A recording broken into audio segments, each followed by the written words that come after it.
We are using the 100-watt FMS fiber laser marker to engrave a vector image on a piece of Rowmark plastic. Using Lightburn software, we set the speed at 4,000 millimeters a second, the frequency at 50, and the max power at 20%.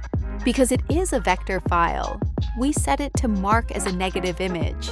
For the first pass, we set the scan angle at 0 degrees.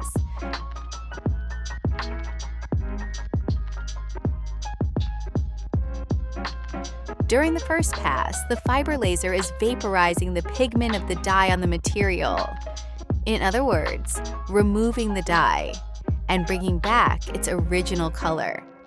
Once the first pass was complete, we will then set the scan angle to 45 degrees for the second pass.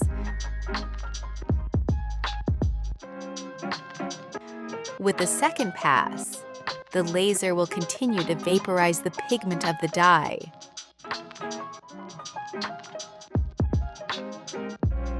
Now for the third pass, we will set the scan angle to 90 degrees. The laser is now working on cleaning up and bringing out more of the finer details of the image.